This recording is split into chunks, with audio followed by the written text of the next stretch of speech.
warahmatullahi wabarakatuh. Waalaikumsalam warahmatullahi wabarakatuh. Selamat pagi Ibu-ibu hebat semua. Alhamdulillah ternyata semuanya. Waalaikumsalam warahmatullahi wabarakatuh. Alhamdulillah semuanya ternyata udah datangnya tepat waktu ya. Tadi yang datang pagi awal banget tuh Bu Vio.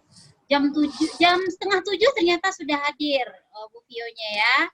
Habis itu disusul sama Bu Mala dan Ibu Fitri. Wah, terima kasih banyak ya sudah masuk ke room kita tepat waktu. Oh ya, hari ini yang piketnya siapa ya Ibu ya? Kelompok 2 ya Bu? Oh, kelompok 2. Oke, kelompok 2 silahkan. Kelompok Siapa 2, yang Bu. mau membuka dan juga akan ice breaking-nya. Oke, silahkan. Oke, untuk pembukaannya saya, Bu Vio, dan untuk ice breaking-nya Bu Fitri ya? Iya, betul. Oke, Assalamualaikum warahmatullahi wabarakatuh Ibu-ibu. Sehat semua? Waalaikumsalam warahmatullahi wabarakatuh. Alhamdulillah. Oke. Untuk pembukaan kali ini terima kasih banyak kepada instruktur kita, Alhamdulillah Bu baik. Dona yang sudah hadir juga untuk melancarkan kegiatan kita pada sesi pagi ini. Marilah kita bersama-sama mengucapkan doa dengan membacakan basmalah. Bismillahirrahmanirrahim. Bismillahirrahmanirrahim.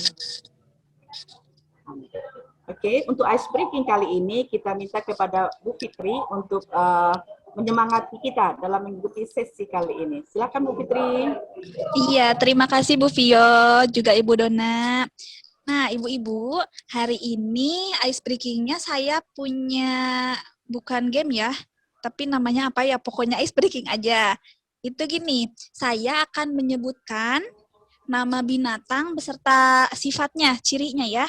Misalkan gini, saya akan bilang ini secara kenyataannya ya Bu ya. Ular itu kan panjang, ya. Ya. Ular panjang. Coba Ibu-ibu ikuti ya. Ular panjang. Ya, ular itu kan panjang. Berarti ekspresinya seperti ini, ya. Kemudian cacing pendek. Ya, cacing pendek. Kemudian gajah Cacing besar. pendek. Gajah besar. Gajah besar. Terus semut kecil. Iya, semut kecil. Oke, nah nanti untuk yang kedua, saya punya makna kebalikannya nih Bu, ya, antonimnya. Misalkan gini, ular itu kan aslinya panjang ya, tapi kita jadi bikin ular pendek. Pendek. Ya, ular pendek. Cacing panjang.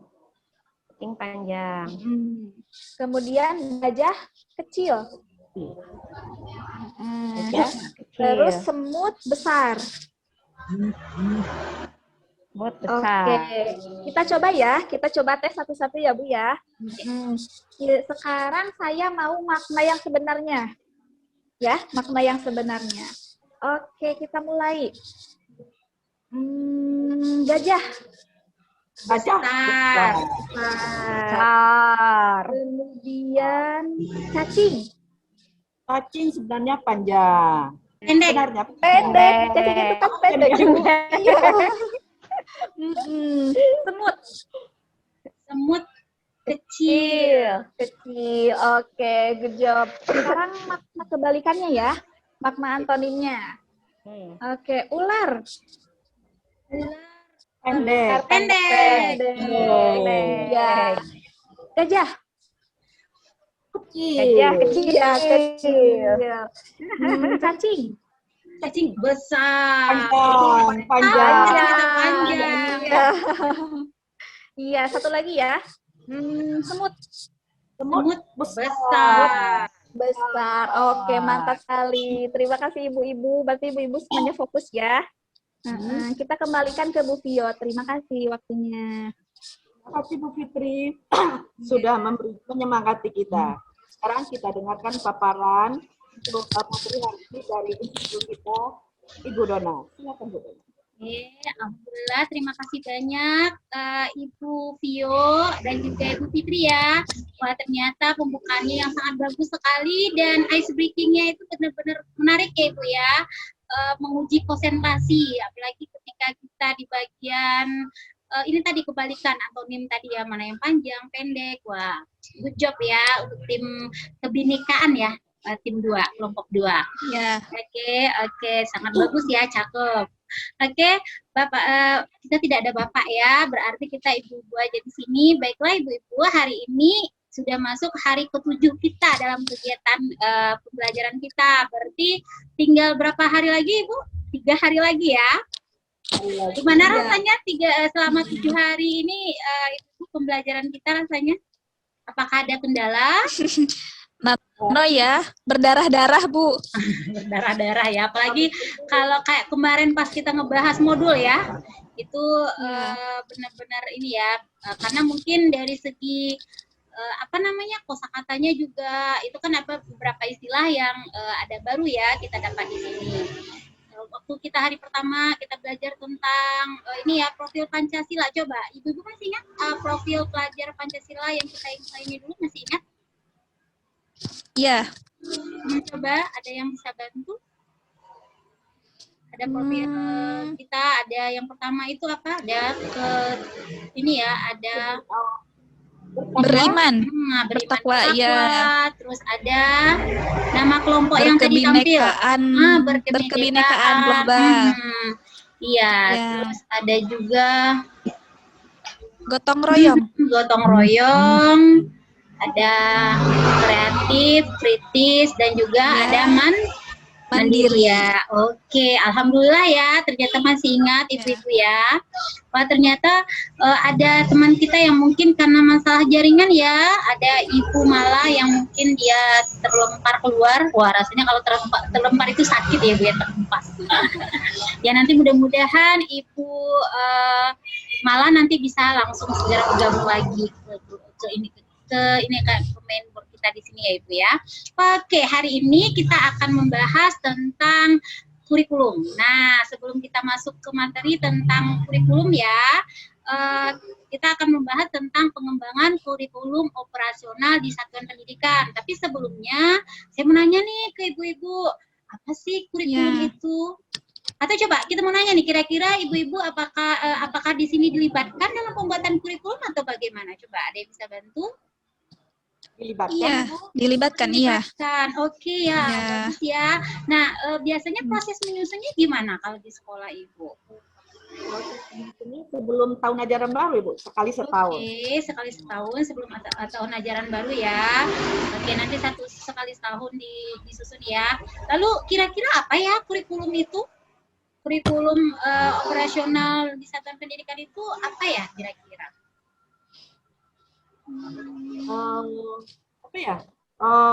Kurikulum dari yang kan semalam siapa tahu sudah ada yang sempat baca ya, kan udah ada di LMS kita dari semalam, mudah-mudahan udah ada yang sempat baca. Kira-kira apa yang sepemahaman ibu-ibu? Ini kurikulum adalah seperangkat rencana dan pengaturan mengenai tujuan, isi, dan bahan pelajaran serta cara yang digunakan sebagai pedoman penyelenggaraan kegiatan pembelajaran untuk mencapai tujuan pendidikan tertentu. Begitu. Wow, cakep Ibu Vio. Wah, ini mantap Ibu Vio semalam belajar ya. Oke, benar seperti itu dia. Jadi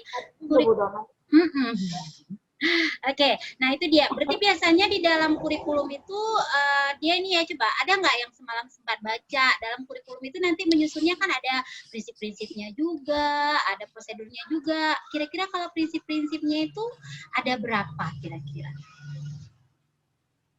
Prinsipnya berapa ya? Kalau nggak salah ada esensial gitu ya Bu ya. Oh iya benar, ada esensial juga. Ada esensial, dia sebenarnya prinsipnya itu nanti ada 5 prinsip ya. Nah untuk lebih jelasnya kita coba lihat slide di bawah ini ya Ibu ya. Oke, kita lihat.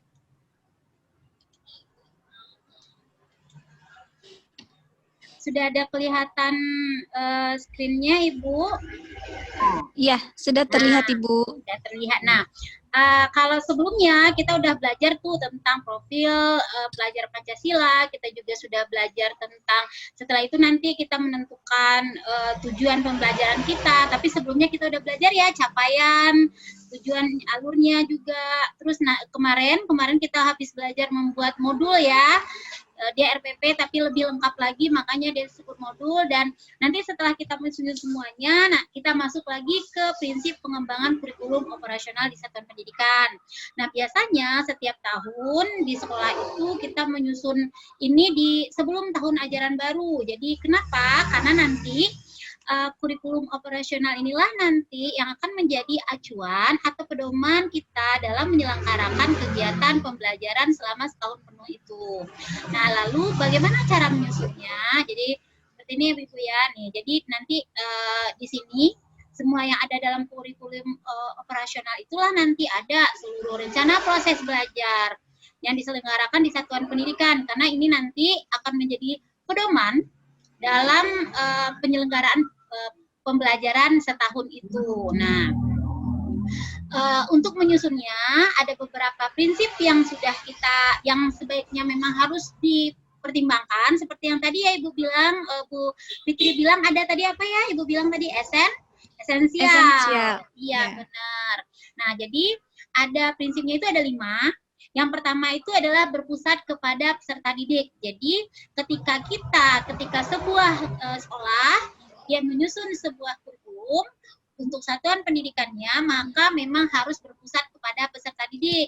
Kenapa? Karena pembelajaran itu memang harus memenuhi ada potensi, ada kebutuhan, perkembangan, dan tahapan belajar, serta kepentingan peserta didik. Nah, profil pelajar Pancasila, seperti yang tadi ya, yang Ibu Fitri dan Ibu Tio sebutkan, nah itulah nanti yang menjadi rujukan. Kenapa? Karena memang tujuan akhirnya memang membentuk profil seperti itu. Nah, lalu nanti yang pertama itu dia berpusat kepada peserta didik, yang kedua bersifat kontekstual. Nah, yang bersifat kontekstual ini maksudnya dia memang satu buah KTSP, satu buah kurikulum operasional sekolah itu berbeda lagi nanti. Misalnya untuk sekolah Bu Fitri itu nanti akan sangat berbeda dengan kurikulum di sekolahnya Ibu Tio, karena dia itu bersikap kontekstual.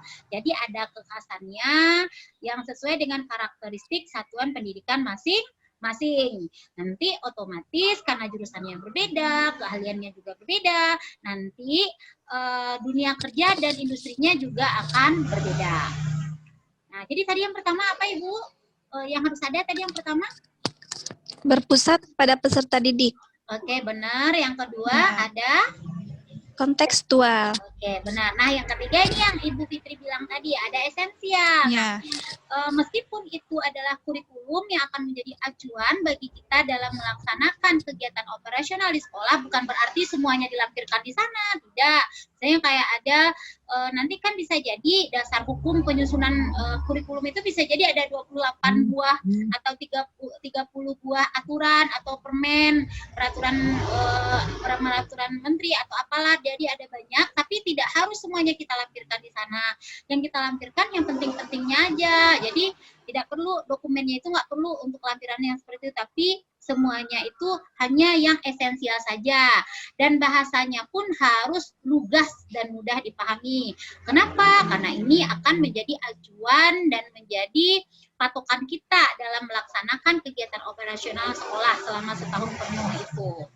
Nah, lalu nanti ada akuntabel. Akuntabel ini maksudnya memang ini bukan mengarang fiksi, bukan misalnya kita tahu nih sekolah kita tidak seperti itu, tapi kita mengada-ngada aja menceritakannya. Nah, ya rugi nanti sekolah yang bersangkutan. Kenapa? Ketika misalnya kita membuat aturan, sementara itu tidak cocok sama sekolah kita, otomatis nanti tidak bisa lagi dipertanggungjawabkan karena datanya tidak aktual. Nah, ini yang terakhir nih. Katanya itu melibatkan berbagai pemangku kepentingan. Nah, menurut ibu-ibu, siapa-siapa aja sih yang kira-kira terlibat dalam dalam kegiatan penyusunan kurikulum ini? Ada yang bisa bantu? Iya, coba saya mau jawab, Bu. Oke, Iya. silakan Bu Fitri. Melibatkan berbagai pemangku kepentingan itu, yang pertama ada Komite Satuan Pendidikan, Oke, ya Bu ya. Benar. Cakep. Kemudian berbagai pemangku kepentingan seperti orang tua, organisasi, Ya. berbagai sentral lainnya.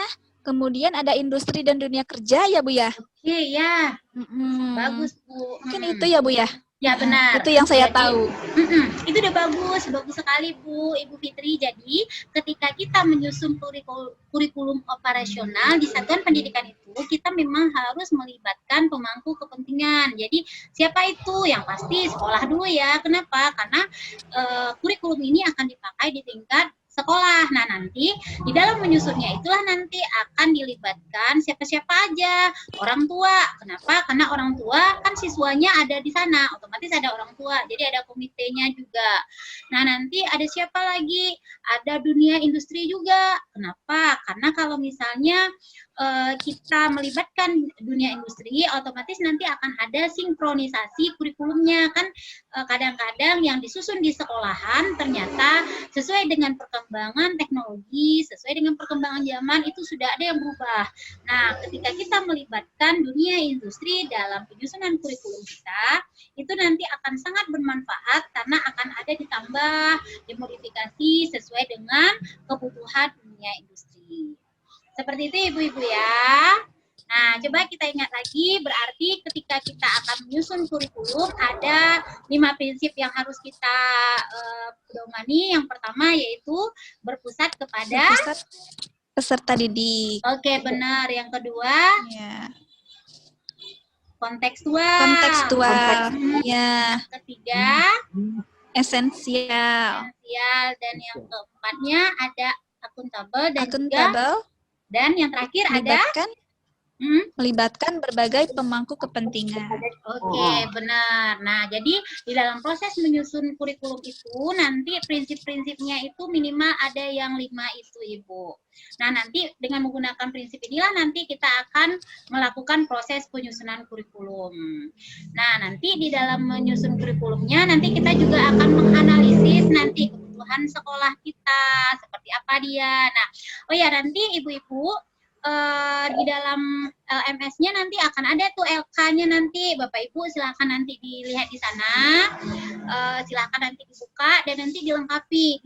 Di situ ada analisis kebutuhan sekolahnya sehubungan dengan penyusunan kurikulum operasional di sekolah. Oke, sampai di sini gimana dulu Ibu? Ada yang mau ditanyakan? Sepertinya sudah jelas apa yang Ibu Dona sampaikan. Oke, sepertinya sudah ya Ibu ya. Oke, oh ya sebelum kita ini dulu masuk ke main ke roomnya masing-masing ya, roomnya masing-masing, nah boardnya masing-masing. Nanti saya mau nanya dulu nih, tugasnya yang kemarin apakah sudah centang semua? Karena kita udah hari ke-7 loh Ibu-ibu. Ya, alhamdulillah sudah Ibu. Oke, sudah. Yang ini yang kemarin itu yang salah upload udah diganti ya. Iya, sudah dihapus itu. Wah, ini tapi setidaknya kalau dibandingin sama hari pertama sama hari sampai sekarang gimana rasanya Ibu? Menggunakan LMS-nya? Semakin paham gitu Bu apa yang harus dilakukan, langkah-langkahnya semakin bisa dipahami. Alhamdulillah sejauh ini berkurang itu permasalahannya itu berkurang. Oke, terima kasih Cakep Bu Fitri. Kalau Bu Fio gimana? Penggunaan LMS-nya? Oke, berarti udah ini ya, udah tidak berdarah-darah dari pertama dulu ya. Kalau hari pertama belum tahu ngapa-ngapa, disuruh masuk, terus nggak tahu nih mana yang mau dipencet, tiba-tiba kita udah reply tapi belum juga conteng misalnya ya. Tidak sepanik hari pertama kita sepertinya ya. Iya. Oke, baik Ibu. Jadi kita ingatkan lagi untuk hari ini tadi kita sudah membahas tentang prinsip-prinsip pengembangan kurikulum, dan untuk prinsip-prinsip pengembangan kurikulum itu ada 5 ya yang harus kita pedomani. Yang pertama adalah berpusat kepada peserta didik, yang kedua kontekstual, yang ketiga esensial, yang keempat itu akuntabel, dan yang kelima itu melibatkan berbagai pemangku kepentingan. Jadi Ibu kita nanti habis ini silakan nanti bergabung di boardnya masing-masing, silakan didiskusikan tentang analisis kebutuhan sekolahnya untuk nanti menyusun kurikulum operasional di satuan pendidikan masing-masing. Sekian Ibu ya materi kita untuk hari ini. Silakan bergabung di pornya masing-masing. Sepertinya Mbak Cini udah membuka pornya. Semoga ibu-ibu selalu berada dalam keadaan sehat walafiat sehingga nanti kita bisa Amin. menyelesaikan pelatihan ini dengan baik, dan nanti tentu saja ibu sebagai the agent of changing bisa pula nanti membaginya nanti ke teman-teman di sekolah. Baik Ibu, sekian, terima kasih banyak ya Ibu. Iya. Sama-sama Ibu. Banyak, ya. Assalamualaikum warahmatullahi wabarakatuh. Waalaikumsalam. Waalaikumsalam warahmatullahi wabarakatuh. Terima kasih, Ibu. Ya.